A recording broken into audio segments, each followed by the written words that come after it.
Shalom y bienvenidos a Vía Hafta Yisrael, una frase hebrea que significa amarás a Israel. Esperamos que se queden con nosotros, ya que nuestro maestro, el Dr. Baruch, nos compartirá una enseñanza expositiva de la Biblia. El Dr. Baruch es profesor titular del Instituto Zera Abraham, con sede en Israel. Aunque todos los cursos en el instituto se imparten en hebreo, el Dr. Baruch se complace en compartir esta enseñanza en inglés con doblaje al español. Para más información, visítenos en amarasaisrael.org o descargue nuestra aplicación móvil Mi Estudio Bíblico. Aquí está Baruch y la lección de hoy. No sé si piensas igual, pero a mí me encantan los nuevos comienzos. Creo que son una oportunidad para renovar nuestra relación con Dios, para oír su voz una vez más y para responder de una manera que le agrade a Él. Y eso es exactamente lo que Dios le está ofreciendo a Noé y a su familia en el capítulo 9 del libro de Génesis. Hemos visto que el arca se ha estacionado sobre las montañas. Noé esperó varios días con el fin de que toda el agua se secara y para que los animales y también Noé y su familia pudiesen salir. Hicieron eso y aquí está lo primero que debemos recordar.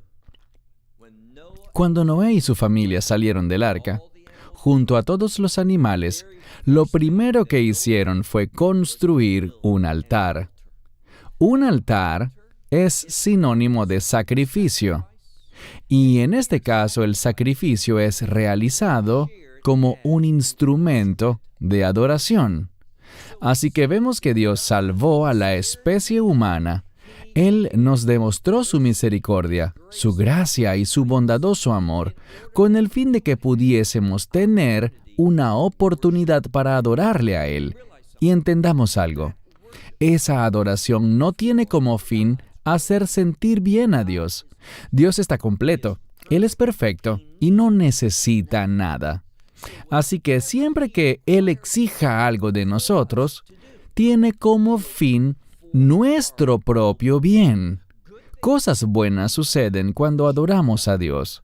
Cosas buenas suceden cuando hacemos sacrificios de acuerdo con su voluntad, propósitos y planes en este mundo. ¿Y cuál es uno de los mayores resultados que se producen con la adoración? Bien, busquen por favor el capítulo 9 de Génesis, verso 1. El contexto es una experiencia de adoración, y noten lo que dice Dios, verso 1 de Génesis 9. Y Dios bendijo a Noé y a sus hijos. La adoración, cuando adoramos adecuadamente, cuando presentamos las ofrendas que Dios desea, ¿cuál es el resultado? Su bendición. ¿Significa eso que la bendición viene naturalmente? No es así. Existe una herramienta o un instrumento que nos ayuda a ser bendecidos. Pero debemos tener cuidado, porque no estamos hablando sobre la salvación. Verán, la ira y el juicio de Dios ya terminaron. Estos 8 individuos han atravesado el juicio de Dios. En otras palabras, ellos, por su fe, una fe manifestada con el hecho de que entraron al arca, lograron por esa fe ser salvos de la ira de Dios. Y ahora el juicio ha pasado y debemos preguntarnos, ¿cómo estos individuos que fueron salvados por Dios, cómo deben ellos vivir ahora? ¿Y cuál será el fundamento de su vida? La adoración. Y algo que está estrechamente relacionado con la adoración es el sacrificio, las ofrendas, dar de lo que tenemos, con el fin de manifestar nuestro amor, nuestro compromiso con Dios y con sus propósitos. Y hacer eso representa una oportunidad para recibir su bendición. ¿Por qué digo que es una oportunidad? Bien, fíjense en el contexto del capítulo 9, verso 1. Y Dios bendijo a Noé y a sus hijos. ¿Cómo lo hizo? Sigamos leyendo. Pues Dios les dijo a ellos, sean fructíferos y multiplíquense y llenen la tierra. Aquí aprendemos algo. Dios los bendijo. ¿Pero cómo lo hizo? colocando frente a estas personas sus mandamientos. Lo que debemos aprender es que existe una estrecha relación entre la bendición y los mandamientos de Dios. Ahora, si le preguntas a muchas personas dónde se encuentra la mayor parte de los mandamientos de Dios, las bases para comprender sus mandamientos, la respuesta debería ser la Torá. Y hoy en día, muchas personas, si les dijeras que existe una conexión entre la ley y el ser bendecidos, se sentirían muy incómodos. Algunos se enojarían, te escribirían correos electrónicos maliciosos. Pero lo que debemos entender es que lo que parece correcto a nuestros ojos no siempre agrada a Dios. Aun si eres un creyente, siempre debemos formar nuestra perspectiva basados en la palabra de Dios. Y cuando Moisés presentó la Torá, es decir, la ley, a Israel, les dijo: pongo ante ustedes en este día la vida y la muerte, la bendición y la maldición. Así que si queremos tener la luz que Dios quiere brindarnos, si queremos experimentar su bendición, los mandamientos, que no nos salvan ni nos justifican, pero estos mandamientos pueden ser usados para que experimentemos la bendición. Dios aquí, en el verso 1, le está dando a Noé y a su familia la oportunidad para encontrar su bendición. No es algo controversial, es una declaración muy sencilla y directa. Verso 1 de nuevo. Y Dios bendijo a Noé y a sus hijos, y les dijo: sean fructíferos y multiplíquense, y llenen la tierra. ¿Qué pudiéramos aprender de esto? Multiplíquense y llenen la tierra. En ese momento solo existían 4 parejas de seres humanos, y la Tierra era un planeta muy extenso, como lo sigue siendo. Llenar la Tierra, quiero decir, Dios le estaba dando al ser humano una tarea enorme. ¿Qué podemos aprender de eso? A Dios le gusta la abundancia. Cuando obedecemos a Dios, el resultado será la abundancia. Ahora, ¿podríamos decir esto mismo de otro modo? Claro que sí. Otra palabra que pudiésemos utilizar es prosperidad. Bien, he dado conferencias en todo el mundo y me gusta observar a la gente cuando les hablo, y en muchas ocasiones, cuando digo cosas así, puedo casi anticipar cuál será la respuesta. Y si digo algo diferente, obtendría una respuesta totalmente distinta. Cuando utilizo el término prosperidad en mis enseñanzas, la gente se emociona, empiezan a mirarme y prestarme más atención. Y eso está bien. Pero cuando yo digo prosperidad, no necesariamente estoy hablando sobre dinero, o bienes materiales, o el éxito en alcanzar nuestras metas. No, la prosperidad significa ser capaz de cumplir en abundancia los planes de Dios. Cuando hablemos de prosperidad y hay una conexión entre la prosperidad y la abundancia, ¿sabes en qué debes pensar? En la gloria de Dios. Si eres sabio, tomarás nota de esto, lo escribirás al margen de tu Biblia, lo pondrás en tu diario, lo memorizarás. Existe una conexión bíblica entre la prosperidad y la abundancia de la gloria de Dios. Lo que Dios revela aquí es esto. Cuando yo me someto, cuando obedezco, cuando le digo que no a mis deseos, mis planes y anhelos, cuando me decido a reemplazar todo eso por la voluntad, el programa y el plan de Dios para mi vida, cuando yo hago eso, puedo esperar confiadamente que vendrá una abundancia basada en la sumisión, en la obediencia, cumpliendo la voluntad de Dios, y que se manifestará así la prosperidad y la abundancia de la gloria de Dios en mi vida. ¿Qué dijo el Mesías? Ellos verán sus buenas obras y le darán la gloria a Dios. ¿Qué causará que la gente dé gloria a Dios? La manifestación de su gloria.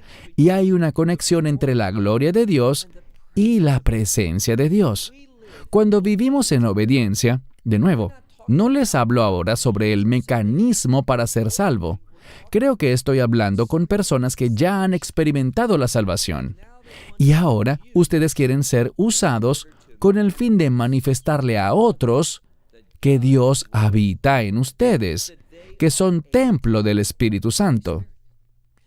Siendo así, nuestro máximo deseo es que la prosperidad, que la abundancia de la gloria de Dios sea vista en nuestra vida. De eso se trata la prosperidad. Así que cuando dice aquí, quiero que se multipliquen, que sean fructíferos, que se multipliquen y llenen la tierra, está hablando de que quiere que hagamos cosas que sean grandiosas, mucho, pero mucho más allá de lo que hayamos imaginado. Y si andamos con Dios, ese será el resultado. Pasemos ahora al verso 2. Sabemos que el verso 1 solo habla sobre Noé y su familia. Aquí dice sus hijos. En el verso 2 hay un énfasis sobre la vida animal que también estaba en el arca y también salió al exterior del arca, una vez más, para habitar la tierra. Y noten lo que dice Dios con respecto a los animales. Todavía hablándole a Noé y a sus 3 hijos, dice, y vuestro temor. Y esta siguiente palabra en hebreo es la palabra hithem. Hithem es una palabra, en otros lugares es traducida como quedar consternado. Usualmente tiene una acepción negativa en la Biblia cuando leemos no sean consternados. Es una palabra que implica confusión. No es muy popular en la Escritura ni es popular hoy en día en el hebreo moderno, pero se relaciona con miedo, terror o confusión. Y lo que este verso nos está revelando es lo siguiente, que los animales sentirán miedo de los seres humanos, así que serán confundidos por nosotros. Es decir, ellos no entenderán como nosotros podemos entender. Y por lo tanto Dios, y esto es lo que realmente está diciendo, Él está afirmando la obra que hizo en el jardín del Edén, donde Él nos dio autoridad sobre ellos. Entonces, ellos serán sumisos. Eso no significa que todos los animales obedecerán lo que les digamos, pero simplemente significa que ellos tendrán miedo, temor, estarán confundidos y con frecuencia simplemente huirán porque somos seres humanos. Puedo comentarles sobre una experiencia personal. Yo caminaba hace algunos años por un sector cercano a mi hogar, justo detrás del lugar donde ahora mismo me encuentro, en el desierto, y pude ver 3 lobos. Apenas al cruzar la esquina por el camino, me encontré frente a estos 3 lobos, 3 contra 1. Y los miré, y ellos me miraron, y antes de que pudiera siquiera pensar en qué hacer, ellos arrancaron a correr. Ahora, ellos eran más grandes que yo. Eran 3, más fuertes, más rápidos, con dientes más afilados. Ellos fácilmente me hubieran podido convertir en su cena. Pero en un instante, y de manera instintiva, ellos huyeron. ¿Por qué? Primero, se sintieron confundidos al verme. No sabían lo que yo era. Ellos no necesariamente perciben al ser humano como parte del reino animal, como parte del dominio natural. Segundo, no solo sintieron miedo y confusión, sino que noten qué más dice aquí. Y vuestro temor y confusión, ese llamado a estar confundidos, estará sobre todo ser viviente de la tierra, y sobre toda ave de los cielos, y sobre todo lo que se arrastra sobre el suelo. Y también, dice aquí, sobre todos los peces del mar. En vuestra mano los he entregado. Esto es importante, dice él literalmente. Mira de nuevo. En vuestra mano los he entregado. ¿Por qué esto es importante? Dios está haciendo las cosas ahora de manera diferente. En el jardín del Edén, aunque nosotros teníamos autoridad sobre ellos, los animales fueron llamados a ser sumisos. Creo que esa relación antes era muy diferente. ¿Por qué lo digo? Bien, si buscas en algún momento Isaías 11, verás que ese capítulo habla sobre el reino. Y en el reino, los animales nos tendrán temor, pero no estarán confundidos. Lo que vemos allí es que un niño los guiará. Puedes leer que un infante que apenas camina colocará su mano inclusive dentro del hoyo donde una peligrosa serpiente habita y no sufrirá daño alguno. Y allí vemos que el león se recostará junto al cordero, el oso junto al ternero, y no se comerán unos a otros. Hay una gran diferencia entre el reino de Dios y la realidad en la que vivimos hoy. Igualmente, hay una diferencia entre la situación actual y el jardín del Edén. Pero aquí vamos a descubrir que los animales tendrán miedo. No solo serán sumisos, sino que sentirán miedo y confusión. Y con frecuencia tenderán a huir. Pero Dios dice al final del verso 2, «En vuestra mano los entrego». Es decir, que podemos utilizarlos. ¿Y de qué nos habla esto? Bien, si quedan dudas, lo leeremos en breve, pero te daré la respuesta de una vez. En vuestra mano los entrego. Tiene que ver con comer de ellos. Y de nuevo, aquí también hay una diferencia, porque en el jardín del Edén, el hombre podía alimentarse de toda la vegetación, excepto, por supuesto, del árbol del conocimiento del bien y del mal, ubicado al centro del jardín, que estaba prohibido. Pero todo el resto de la hierba, vegetación, frutas y demás, se podía comer. Aquí dice algo diferente. Leamos ahora el verso 3.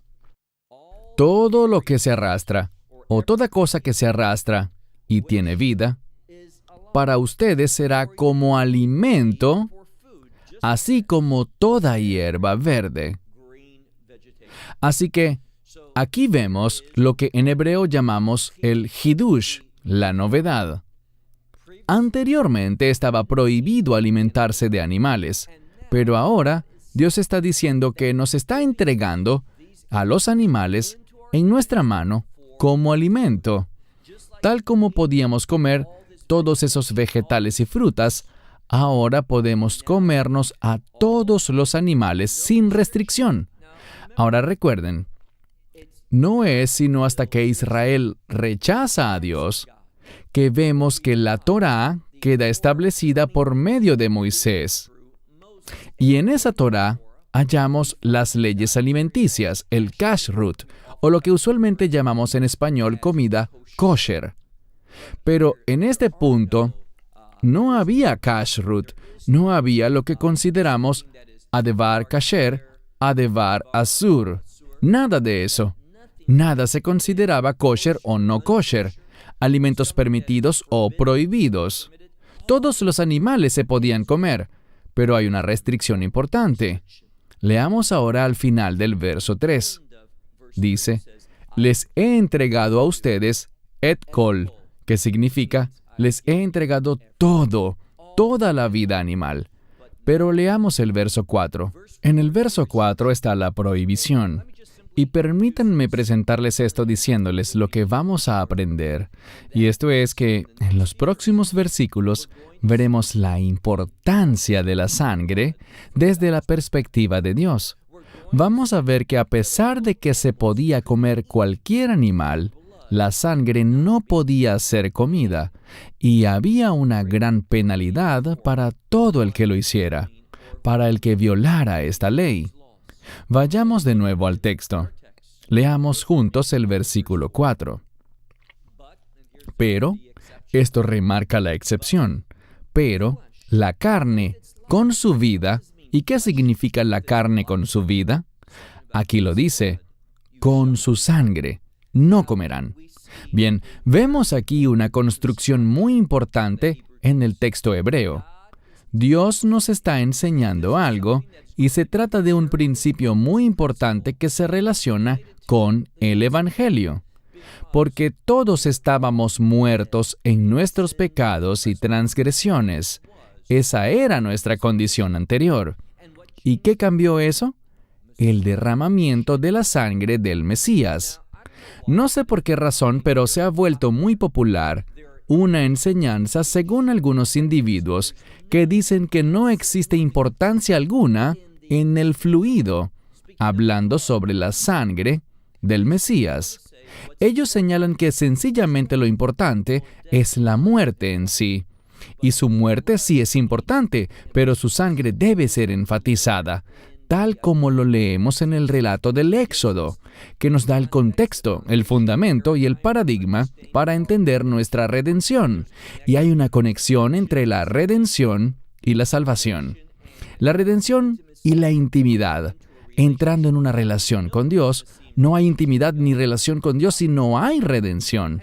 Y Dios nunca dijo: miraré a ese Cordero de Pascua muerto y recordaré mi promesa y pasaré sobre ustedes. No es lo que dice. Dice: miraré la sangre. La sangre que ustedes manipulen adecuadamente, colocándola en los mesesot, los postes de sus puertas, y en el mashkov, sobre el dintel de sus puertas. Él mirará la sangre. La sangre es altamente significativa.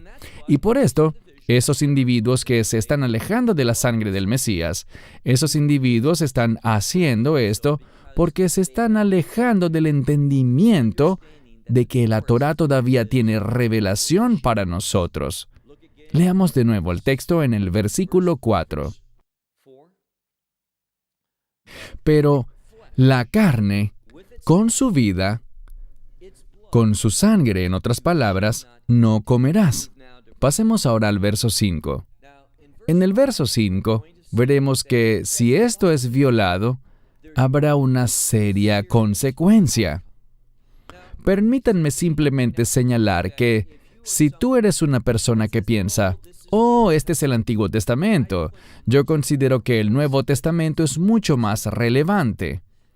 Déjame decirte que si vas al libro de Hechos capítulo 15, allí se habla sobre qué compartir con los nuevos creyentes gentiles. Y una de las cosas que Santiago, o Jacob, que era el líder de los creyentes en Jerusalén, lo que él indicó, y esto fue durante el tiempo de Pablo, él indicó que quedaba prohibido comer la carne con su sangre. De hecho, no se permite comer sangre bajo ninguna circunstancia. Así que leemos aquí en el verso 5: y la sangre de vuestras almas. Ahora, la palabra aquí, nephish, usualmente se traduce como alma. Puede ser traducida como persona o como ser viviente, y tiene que ver con un cuerpo vivo, cuando el alma todavía está allí. Así que lo que dice este pasaje es que si vuestra sangre todavía está en vuestra alma, y la implicación es que si alguien la toma o la come, él dice: yo reclamaré la vida de aquel hombre. Entonces, si manipulamos mal la sangre, eso producirá muerte, producirá el juicio de Dios. Todo eso que vemos en el verso 5 es simplemente Dios advirtiéndonos que esto es importante. La manera como entendamos la sangre y cómo respondamos y nos conduzcamos con respecto a ella tiene serias implicaciones. Y va más allá al punto de decir lo siguiente: yo la reclamaré, enfocándonos en el final del verso 5, y de la mano del hombre, de la mano del hermano del hombre, reclamaré la vida de ese hombre. ¿Por qué? Si se manipula mal, si un hombre toma, y esto es vital, si un hombre toma una vida, y por supuesto aprenderemos más adelante que hay excepciones a esta norma, en la guerra, por ejemplo, o si hay una sentencia de muerte, si un hombre comete una violación, ese hombre puede ser ejecutado. Pero en líneas generales, está prohibido matar. Es lo que Dios está diciendo aquí. Y se hace más y más interesante, porque aquí lo que dice En este pasaje, mira de nuevo, regresemos al verso 5. Pero su sangre, para vuestras almas o de vuestras almas, yo reclamaré de la mano de una bestia, de un animal, la reclamaré. Y si un animal, me había saltado esta parte anteriormente, si un animal toma la vida de un ser humano, Dios exige que ese animal muera. Además, si el hombre no hace eso, Dios se encargará por él mismo. Él la reclamará. En segundo lugar, por la mano del hombre, un hombre, por la mano del hermano del hombre, es decir, si la mano de un hombre toma la vida de su hermano, yo reclamaré la vida de ese hombre. Y lo deja bien claro. Verso 6. Aquel que derrame la sangre de un hombre, por ese hombre, su sangre será derramada. Así que estamos hablando de un castigo. Dios exige, tal como dijo que el animal debía morir, Dios exige que la sangre de ese hombre que mató a otro hombre también sea derramada. En ese sentido, ¿por qué razón? Leamos ahora el final del verso 6. Él hace esto porque a imagen de Dios, Él hizo al hombre. Esta escritura, por supuesto, es una cita del mismo libro de Génesis, anteriormente en el capítulo 1, y tiene grandes implicaciones porque a imagen de Dios, el hombre fue hecho. Dios hizo al hombre y, por supuesto, esto es inclusivo, implica también a la mujer. Esto habla sobre el hecho de que somos llamados a reflejar la gloria de Dios. Y si nos quitan la vida de manera injusta, impropia, eso ataca la mismísima gloria de Dios. Y por lo tanto se producirán serias consecuencias. Avancemos ahora al verso 7. Él reitera aquí lo que dijo anteriormente. Sean fructíferos y multiplíquense, pero vemos un cambio. En vez de la frase llenen la tierra, dice la palabra shertzu. Shertzu, bueno, versos atrás en la Escritura nos topamos con esta misma palabra y significa algo como multiplicarse. Es un término que tiene que ver con hacer algo de manera abundante. Simplemente es un término que nos da un entendimiento correcto, que cuando nos dijo llenen la tierra, es que lo hagamos de una manera abundante. A Dios, una vez más, no le gustan las cosas pequeñas. Él dice, no desprecien los inicios pequeños, pero Él no quiere que las cosas se queden así de pequeñas. A Dios le gusta lo grandioso, la abundancia. ¿Qué dice la Escritura en Lucas? Cuando Dios da, Él da en una medida buena, apretada, remecida y rebosante. Así que esta palabra busca decirnos que Dios quiere que nosotros cumplamos íntegramente estos mandamientos. Ustedes sean fructíferos y multiplíquense y pueblen la tierra en abundancia. Multiplíquense en ella. 2 veces en este verso usa la palabra rabu, que tiene que ver con hacer algo de manera... La palabra rav significa multiplicarse de una forma abundante. Verso 8. Y Dios habló con Noé y con sus hijos que estaban con él, diciendo, he aquí, yo estoy haciendo, o literalmente, estableciendo.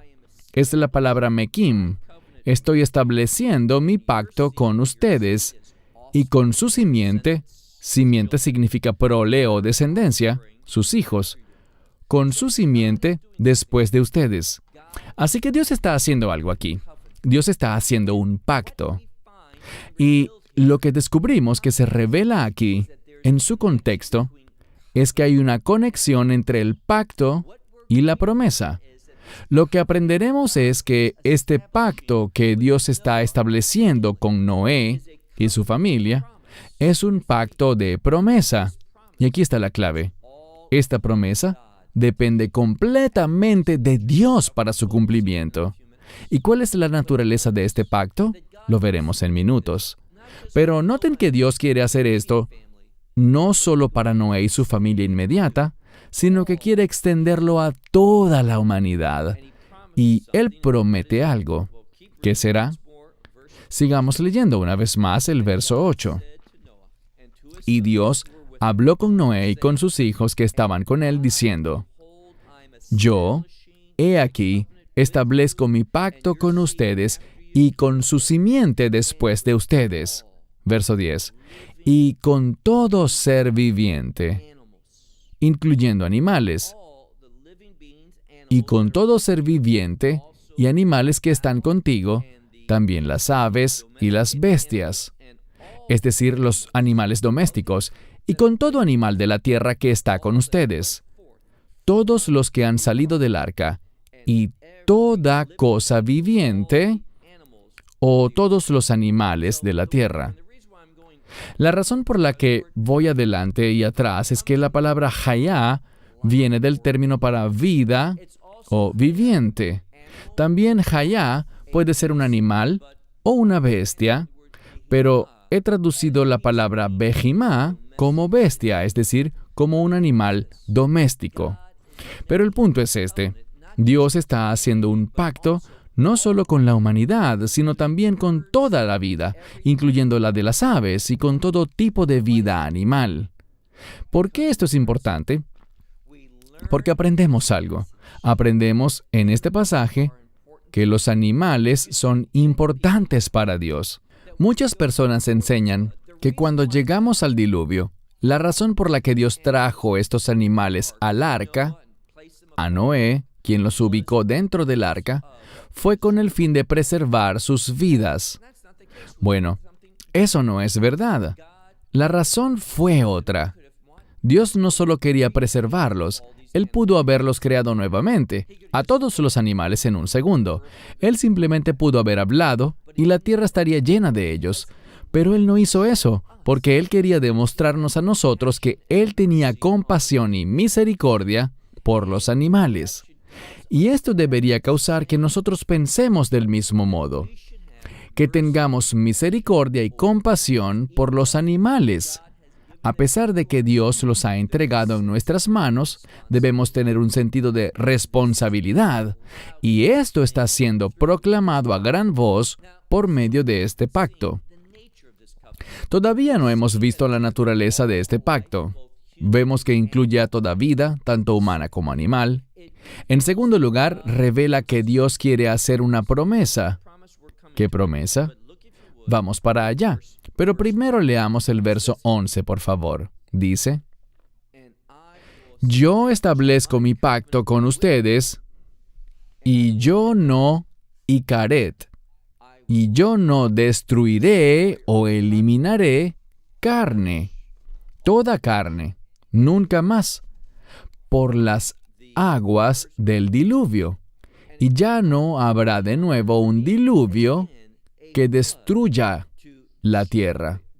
Así que aquí está la promesa de ese pacto que Dios está haciendo, que Él no destruirá al mundo de nuevo por medio de Mei Mabul, es decir, por las aguas de un diluvio. Ahora, debemos tener cuidado porque muchas personas quieren decir que Dios nunca destruirá este mundo. Bien, Dios producirá gran devastación en este mundo. Todo aquel que no viva por la fe, que no entre en pacto con Él, que no persiga las promesas de Dios, será destruido. Y será destruido por fuego que caerá directamente del cielo y por medio de otras catástrofes y sucesos que se llevarán a cabo durante la ira de Dios. Pero Él promete aquí nunca más destruir el mundo, ni lo que hay en él, por medio del agua de un diluvio. Es lo que dice aquí. Pasemos al verso 12. Y Dios dijo: Esta es la señal del pacto que yo establezco entre yo y ustedes, y entre todos los seres vivientes, es decir, los animales, que están con vosotros, a través de Leiderot Olam, podrías decir a través de las generaciones del mundo. Él hace esto como una promesa, y dice aquí: esta será mi... y usa la palabra oath, mi señal. Hemos hablado sobre el significado de la palabra oath. Tiene que ver con un suceso milagroso que solo Dios puede hacer y no deja nada a la imaginación. Un oath es algo que Dios y solo Dios puede hacer. ¿Y qué hace Dios? Noten lo que dice. Una vez más, verso 12. Y Dios dijo, esta es mi señal milagrosa, oath, la señal del pacto, el cual estoy dando o estableciendo entre yo y ustedes, y entre todo ser viviente que esté con ustedes durante las generaciones de este mundo. ¿Y cuál es la señal? El verso 13 la tiene. Mi kashet. La palabra kashet es un arco. Pero aquí estamos hablando, y ustedes ya lo saben, de un arco iris. Y Dios está diciendo, todo esto no solo busca enseñarnos el hecho de que Dios no destruirá el mundo nuevamente con agua, sino que aprendemos algo más. Aprendemos ciertas cosas sobre un pacto. ¿Qué aprendemos? Mira de nuevo, verso 13. Y mi kashet, es decir, mi arco iris, pondré entre las nubes. Y será por oath, por señal de mi pacto entre yo y la tierra. Ahora, él concluye este verso no solo diciendo con todo ser viviente, sino que lo extiende más para incluir a toda la tierra. Verso 14. Y acontecerá, y la siguiente palabra es interesante porque literalmente es la palabra para nube. La mayoría lo traduce como un verbo. Dice aquí, cuando yo traiga una nube sobre la tierra, aparecerá un arco iris en la nube. Pero en realidad podrías traducirlo un tanto diferente. Y habrá en mi nube, en una nube sobre la tierra, está siendo específico. En mi nube, Él elegirá una nube específica. No podrás ver esto en todas las nubes. Solo lo podrás ver en la nube que Él elegirá, y habrá una señal que se verá sobre la tierra. Y aparecerá un arco iris en la nube. Verso 15. Les mencioné que vamos a aprender algo sobre un pacto. Compartí con ustedes que hay una conexión entre la palabra leskor, recordar, y la palabra pacto. Ellas van juntas, y esta es una de las bases para tener este tipo de postura. Mira, por favor, el verso 15. Y yo recordaré mi pacto, el cual es entre ustedes, dice, entre mí y ustedes, y con todo ser viviente, de toda carne, y nunca más se convertirán las aguas en diluvio para destruir toda la tierra. Entonces Dios mirará eso y recordará. ¿Por qué eso es importante? ¿Qué busca enseñarnos? Bien, ¿acaso se encuentra el mundo actual algo menos corrompido de lo que estaba en Génesis capítulo 6? La respuesta es no, no es así. Probablemente ahora estemos más corrompidos. Así que, ¿por qué Dios no viene y destruye al mundo? Porque hizo una promesa. Él quisiera, su carácter causaría que Él traiga destrucción sobre toda esta maldad. Pero no es así. ¿Por qué? Por el pacto. Aquí hay otra cosa importante que debemos resaltar. Hay poder en un pacto. Cuando Dios ve el pacto, éste tiene el poder de hacer ¿qué? Éste tiene el poder de detener el juicio de Dios. Y de nuevo, de ninguna manera esto ataca la soberanía de Dios. Dios estableció esta ley y Él lo hizo para enseñarnos una lección. Verán, el mundo merece el juicio de Dios. Ahora mismo, deberíamos tener otro diluvio. Ya mismo, debería iniciarse una gran tormenta. Merecemos ser borrados del planeta. ¿Y qué causa que Dios no haga eso? El hecho de que Él promulgó un pacto. Y hay poder en ese pacto. Cuando Dios ve ese arco iris, Él lo recuerda. ¿Qué significa eso? Lo está poniendo en términos que nosotros lo podamos entender. Cuando hay un pacto, eso causa que Dios recuerde sus promesas, y si las recuerda, ellas ejercerán su beneficio sobre nosotros. Verso 15. Recordaré mi pacto, el cual es entre yo y ustedes, y entre todos los seres vivientes, con toda carne. Y consiste en que las aguas del diluvio nunca más destruirán a toda carne. Verso 16. Y el arco iris estará en la nube, y lo miraré, y recordaré Brit Olam, mi pacto eterno. Esta es una declaración importante. Estamos llegando a uno de los principios más vitales que aprenderemos aquí, porque esa frase Brit Olam, y hoy en día vivimos en un tiempo maravilloso porque podemos tomar nuestro teléfono o entrar en nuestras computadoras y simplemente poner la frase Brit Olam, pacto eterno. ¿Qué aprenderemos? Este es un término profético. Usualmente no lo vemos. Anteriormente no lo vimos en lugares como este. Es común verlo en profecías, en textos relativos a los últimos días. Lo veremos en referencia al nuevo pacto, el cual es un pacto eterno. Así que, ¿por qué vemos aquí esta frase Brit Olam, pacto eterno, pacto de reino? La palabra Olam también puede entenderse como una referencia al reino. ¿Por qué aparece aquí? Porque Dios busca enseñarnos un propósito. Si uno tiene un pacto con Dios, Él tiene una promesa para uno. Y este pacto tiene el poder para asegurarse de que la promesa de Dios siempre se mantenga. ¿Cuál es este Brit Olam? No tiene nada que ver con nosotros. Dios no está diciendo, ¿sabes qué? Aquellos que entren en este pacto, porque aunque estamos bajo el pacto, no tuvimos que hacer nada para entrar al pacto. Dios hizo el pacto por sí solo como una promesa que le dio a la humanidad y a todos los animales, afirmando que nunca actuaría como lo hizo en Génesis 6 y 7.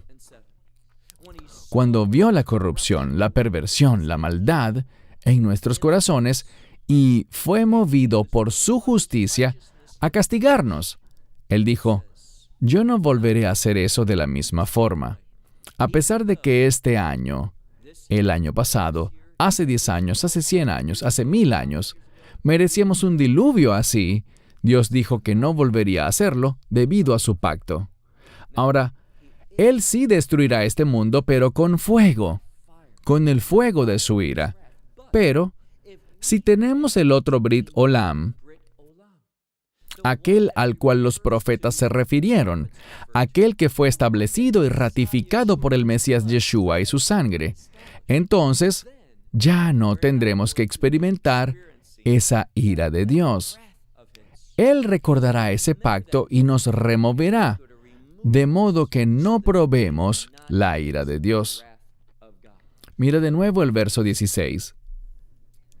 Y el arco iris estará en la nube, y lo veré, y recordaré mi Brit Olam, este pacto eterno entre Dios y todo ser viviente, con toda carne que se encuentra sobre la tierra.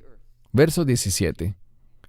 Y Dios le dijo a Noé, esta es la señal de mi pacto, el cual he establecido entre yo y toda carne que está sobre la tierra.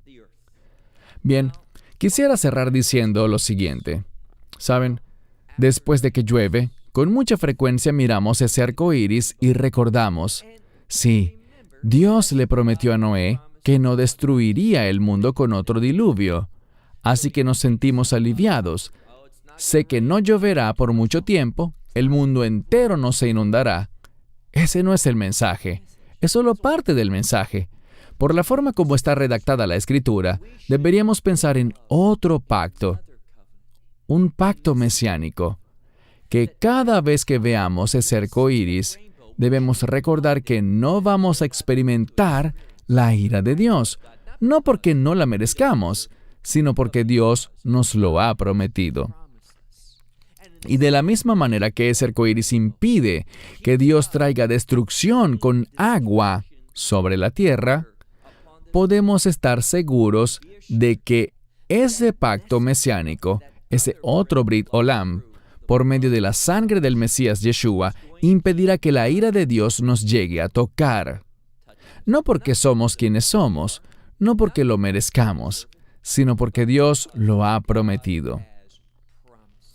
Y de la misma manera que Él ha honrado su promesa por casi 6,000 años, podemos estar seguros que seguirá honrando esta promesa, así como la promesa que hizo por medio de su Hijo unigénito, el Mesías Yeshua, Jesucristo. Él guardará su promesa por siempre y siempre. ¿Por qué? Porque es un Brit Olam, un pacto eterno. Bien, cerramos con esto. Hasta la próxima semana, cuando continuaremos con la segunda mitad de Génesis, capítulo 9.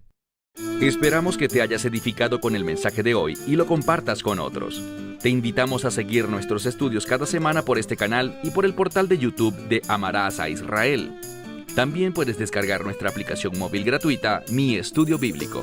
Finalmente, para obtener más información sobre nosotros, visita nuestra web amarasaisrael.org, donde encontrarás otras conferencias de Baruch en audio, video y texto. Hasta el próximo programa. Que el Señor te bendiga en Yeshua HaMashiach, Jesús el Mesías, mientras caminas con Él. Shalom desde Israel.